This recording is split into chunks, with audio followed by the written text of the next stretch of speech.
My name is Liam Sauter. I am the CEO of MagicVoice and Voice.tv.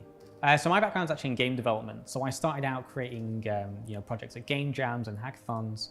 And it was actually at a hackathon where I started getting involved with Amazon Alexa development. The whole point of this skill is to take advantage of natural language processing. So rather than having to give syntactical responses, you can say things like, how many legs does this animal have? Where does it live? What does it eat? And those are things that we try and capture within the application to make it feel more immersive. Alexa, open Guess What?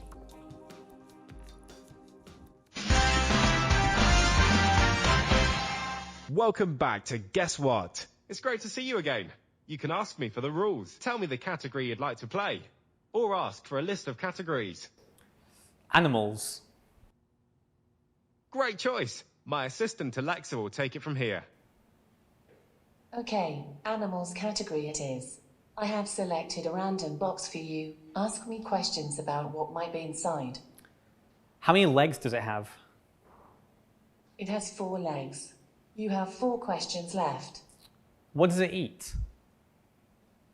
It likes to eat fish, meat, and drink milk. You have 3 questions left. Where does it live? It lives on land and it can be found around human homes and in the wild. You have 2 questions left. Is it a cat? Cat is correct. You have answered all the possible items in this category. Well done. Thanks for playing and come back soon. So I think one of the reasons that I like voice so much is because of how new of an industry it is. There's so many different areas to explore. There's so many areas that we haven't even touched yet. And I think especially with things like ISP and APL, we're just going to broaden that horizon even more. So MagicVoice actually started when I was developing skills at university. And it wasn't until a few months later I got an email saying, you've earned money for your Alexa skill. And at first I thought this was spam. I was like going to the support page saying, is this real? Or is this actually happening? And yeah, it just sort of went from there. I developed more skills, eventually enough to the point where it justified creating a business for it. And now we employ 2 other developers and we're looking to develop more and higher quality skills. So we really want to push voice, especially having like an R&D background. I really want to sort of take advantage of everything that Alexa offers. So like with the skill that I showed before, it's actually using the fact that we don't have to provide a certain syntax for the user to follow. They can ask questions that they think make sense. And it means we have to make more content, but it means that they have a more immersive and interactive experience. We're looking to branch out more into the digital game space. So a good example of this is if I say, Alexa, what am I looking at? Alexa can respond with information that we provide with the game logic. And I think that's going to add a whole new world of immersion, especially to video games. And I think that's really something that's going to bring voice more to the forefront of the industry. So my advice to a new developer would be just make something. The first skill is always going to be the hardest. The second you start seeing those reviews come in, you see people using your skills, that's going to fill you with so much enthusiasm and that drive to create more and high quality skills. And now's the perfect time to get involved. It's booming. There's communities propping up everywhere. So yeah, there's no better time to get involved. I actually created a platform called Voice.tv. And this is where we aim to provide high quality training courses, but also a community around voice. So we're based over on Discord. And the whole point of this is to provide people with a kind of laid back environment where they can share, advertise, and just network with other developers. But the main thing that I look for when we're looking for new recruits for the studio is someone with a real passion for voice technology. The best developer might not give you the best skills. What we look for is someone who's interested in not just the technology, but the whole industry. As far as skills go, it's always good to have a bit of programming experience. But again, though, I would rather take someone who has a little bit of programming experience, but a big passion for the industry, than someone who's an expert programmer, but with no drive for it.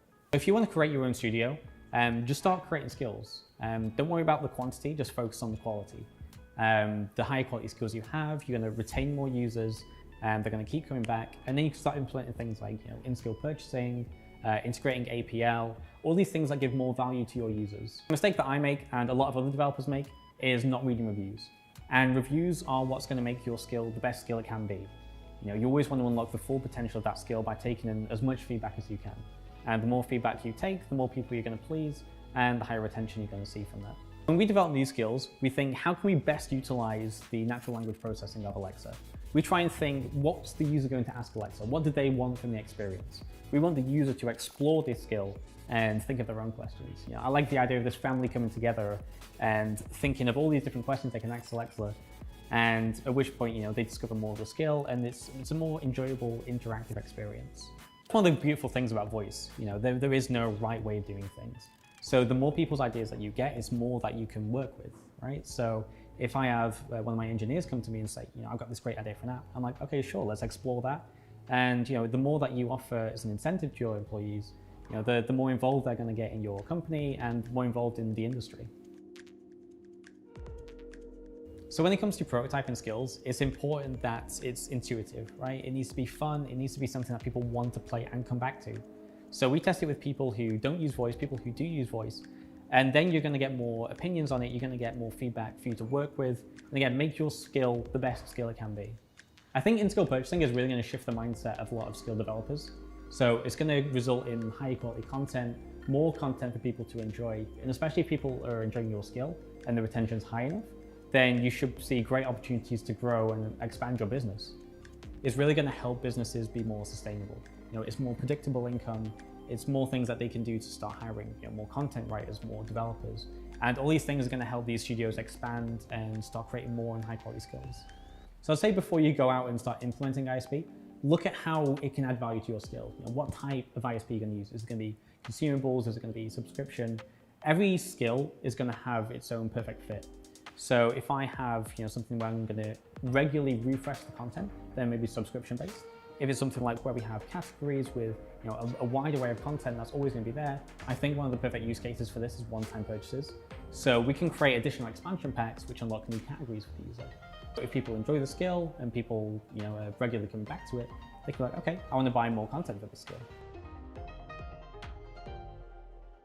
So if you have young kids, we can actually show like a little box open up to show an animal or an object. And it's all these little things that make it feel more immersive, more interactive. And especially for younger kids, they're going to see these little animals pop out of a box.